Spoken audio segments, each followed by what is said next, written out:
يا مساء الفل عليكم حبايبي، عاملين ايه؟ يا رب تكونوا بخير. معاكم انا المسلمي. النهارده بقى هنعمل طبق مطاعم، هنعمل سويت اند ساور تشيكن كده تحفه. يعني انا جدد بقى، الواحد زي من البانيه المحمر والمشوي وعملنا كل حاجه. قلنا بقى نعمل طبق مطاعم كده. طبعا احنا عارفين في مكان معين كده لازم نروح ناكل منه الطبق ده، بيبقى روعه. يلا بينا اوريكم عملته ازاي.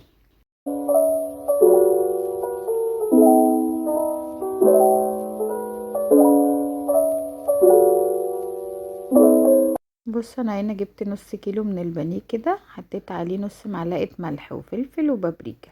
مش عايزه، ما حطيتش اي بهارات. وجبت برضو بصلايه وقطعتها نفس التقطيع، وفلفل رومي، عايزين فلفل الوان تمام، ومعلقتين من الثوم المفروم، ونص كوبايه كاتشب او ربع اللي يعجبكم. وده دقيق على نشا. وهاخد من الصويا صوص ده برضو ربع كوبايه، يعني الصويا صوص قد الكاتشب. هندعك قوي بقى كده، يعني نتبل البانيه حلو قوي. ملح وفلفل وبابريكا، ما حطيتش بهارات اي حاجه.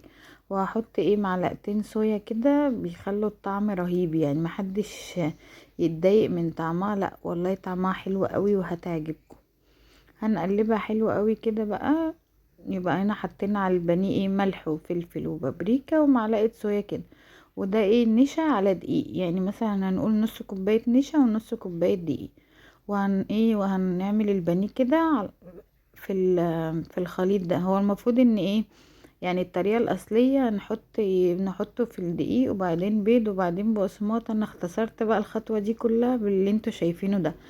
وهروح بقى احمره كده بزيت وانا هناك وريتكم ان انا سلقت المكرونة مفيهاش حاجة، سليق عادي. وهنجيب جريل بقى كده ونحط عليه شوية زيت صغيرين، وهننزل بقى بكله على بعضه كده، اللي هو البصل والثوم والفلفل، ويتشوح كده. والبانيه هنا احنا حمرناه تمام كده. البانيه بعد ما حطيناه في الخليط، حمرناه كده في الزيت زي ما بنحمر البانيه العادي. وهنقلب بقى كل الكلام ده مع بعض، وهننزل بربع كوباية الكاتشب اللي احنا اتفقنا عليه. عايزين كاتشب سبايسي تمام عشان الوصفة تطلع سبايسي. كاتشب عادي كله شغال.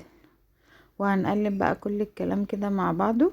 يبقى في الطاسة حطينا كل حاجة مع بعض، البصل والفلفل والثوم والبانيه اللي احنا حمرناه في الاول. وهننزل بربع كوباية الكاتشب وربع كوباية الصويا. وهنقلب بقى كل الكلام الجميل ده مع بعض. احنا مش هنحط يعني البصل والفلفل والثوم مش هنحط لهم اي توابل، لان الصويا والكاتشب هيتبلوهم حلو قوي. هتدوقوا طعم متهيألي عمركم ما هتعملوا البانيه غير بالطريقة دي، بجد كان تحفة يعني. وهنا بقى احنا عايزين صوص شوية. هنعمل هنروح نحط معلقة نشا على نص كوباية، يعني عشان يتخنوا الصوص كده ويبقى يعني بيبقى طعمه حلو قوي. نص معلقة نشا كده، يعني معلقة نشا على نص كوباية مية. وبعدين تقل شوية، حسيت ان هو تقل شوية، رحت حاطه له كوباية مية كده، وخلاص على كده. يبقى التوتال ممكن يبقى كوباية مية على نشا. مش عايزين اصلا الخطوة بتاعت النشا دي، استغنوا عنها. هو كان الاول كان طعمه حلو يعني، بس انا عايزة فيه صوص شوية كده زي هو. بصوا، هو ده اللي انا بقولكوا عليه. ودي مكرونة عادية جدا سلقناها. وهنحط بقى ده على ده. هو المفروض هنا في الطريقة الأصلية برضو تبقى المكرونة شرايط، بس طبعا احنا بنشغل اي حاجة شرايط هي المكرونة دي اصلا غالية، كفاية عليهم كده. وهنزينه كده بقى بشوية سمسم زي ما بنشتريه من بره بالظبط. وبألف هنا وشفا، بجد كان طعمها تحفة زي اللي بنجيبها من بره، بس احلى كمان وانضف، واكيد ارخص. كلنا عارفين طبعا الطبق ده بكام. وبس كده حبايبي، خلصنا بقى فيديو النهاردة. اتمنى تجربوه يعجبكم. اشوفكم في فيديو جديد.